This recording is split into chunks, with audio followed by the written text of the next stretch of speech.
بسم اللہ الرحمن الرحیم۔ السلام علیکم ناظرین، آپ دیکھ رہے ہیں میرا چینل جس کا نام ہے سیکھ لیتے ہیں۔ آج کی ویڈیو میں ہم بات کریں گے ہبہ نامہ کے متعلق کہ اگر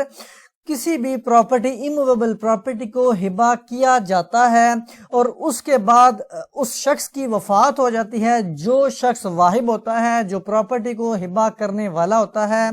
اس کی وفات کے بعد اس ہبہ کو چیلنج کیا جاتا ہے کورٹ میں، یا اس پہ اعتراض لگائے جاتے ہیں، کوسچن کیا جاتا ہے، تو اس پر کورٹ کس اینگل سے دیکھ سکتی ہے کہ واہب نے اگر اس ہبہ کو اپنی زندگی میں چیلنج نہیں کیا تو یہ ہبہ درست ہوا ہے۔ اس کو ہم سمجھیں گے ایک رپورٹ ہوئی ججمنٹ جو 2016 CLC 754، یہ پشاور ہائی کورٹ کی ججمنٹ ہے۔ اس میں ایک شخص نے اپنی 2 بیویوں کو ایک اموویبل پراپرٹی گفٹ کی تھی، دونوں کے شیئر سے، لیکن اس کے بعد پھر ایک لینتھی ڈیٹیل ہے کہ جو ہے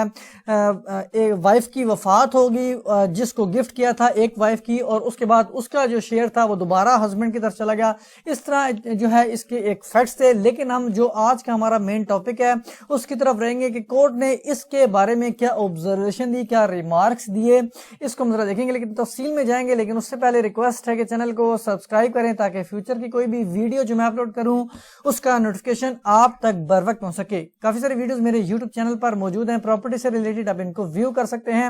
wasiqanavisi.com ہماری ویب سائٹ ہے، اس کو اگر آپ وزٹ کریں گے تو انگلش اور اردو دونوں فارمیٹس میں آپ کو یہاں پہ کورس کی جو میٹرز ہیں، ڈرافٹنگ وغیرہ آپ کو مل جائیں گی۔ کسی بھی ویور نے کوئی بھی سروسز لینی ہے، ویزا ریلیٹڈ میٹر ہے، کسی مشکل ڈاکومنٹ کو سمجھنا ہے تو صرف واٹس ایپ کیا جا سکتا ہے۔ اب ہم مین ٹاپک کی طرف چلتے ہیں۔ یہاں پہ آپ دیکھ سکتے ہیں یہ ججمنٹ تو میں آپ کو پہلے ہی بتا چکا ہوں۔ اب یہاں پہ کورٹ کہتی ہے کہ یہ جو گفٹ ہوا تھا، یہ رجسٹرڈ ڈیڈ جو ہبہ نامہ جس کو کہا جاتا ہے وہ ہوئی تھی، اور 1985 میں ہوئی تھی۔ 1985 میں گفٹ ہونے کے بعد اب اس پہ انتقالات وغیرہ بھی ہوتے ہیں، جیسے رجسٹر کے بعد انتقالات ہوتے ہیں، پھر جمع بندی پریپیئر ہوتی ہیں، اس میں انکارپوریشن ہوتی ہے ان کی جو انٹریز وغیرہ ہیں۔ اب یہاں پہ جمع بندی جو 1993-94 تھی یا 1997-98 تک، یہ بھی ریپیٹ ہوتی رہی، یعنی اس کا نام چلتا رہا ڈونیز کا۔ اب یہاں پہ ڈونیز کا ذکر ہوگا، اب دیکھ سکتے ہیں ان دی نیم آف ڈونیز، چونکہ یہ دونوں وائفز تھی، ان دونوں کا نام جو ہے وہ چلتا رہا تھا۔ اب یہاں پہ کورٹ کہتی ہے کہ جو ڈونر تھا اس نے کبھی نہیں چیلنج کیا اپنی زندگی میں، اس کا مطلب ہے کہ یہ جو رجسٹرڈ ڈیڈ ہے وہ پراپرلی ایگزیکیوٹ ہوئی تھی اس کی فری ول سے اور کنسنٹ سے۔ اب کورٹ کہتی ہے کہ جو گفٹ ہے، جو ہبہ ہے، وہ تو اوریلی یعنی زبانی بھی کیا جا سکتا ہے، اس کی رجسٹریشن مینڈیٹری نہیں ہے، ضروری نہیں ہے، اس کو لکھت پڑھت یعنی اس کو لکھنا بھی ضروری نہیں ہے۔ اب یہاں پہ کورٹ کہتے ہیں سمپل 3 انگریڈینٹس جیسا کہ جو اس گفٹ کی ہیں، ایک ڈیکلیریشن ہے، ایکسیپٹنس ہے، اور ڈیلیوری آف پوزیشن ہے، وہ ایک جو ہے وہ اس کو فل کیا جانا ضروری ہے، جو کہ سیکشن 150 آف محمدن لا کی ریکوائرمنٹ کہہ سکتے ہیں کہ ویلڈ گفٹ کے لیے۔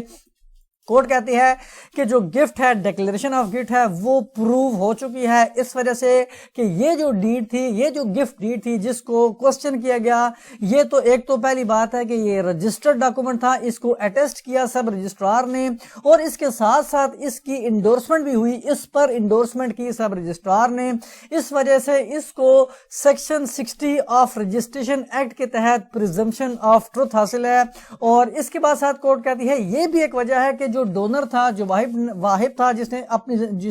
ہبہ کیا تھا، اس نے خود اپنی زندگی میں اتنے ٹائم کافی عرصے تک اس کو چیلنج نہیں کیا، جب تک کہ اس کی وفات نہیں ہوئی تھی، اس ٹائم تک اس نے اس کو چیلنج نہیں کیا رجسٹرڈ ڈیڈ ہونے کے بعد۔ تو اس وجہ سے یہ چیز ثابت ہے کہ یہ جو گفٹ تھا یہ ایک ویلڈ تھا، بالکل صحیح گفٹ ہوا۔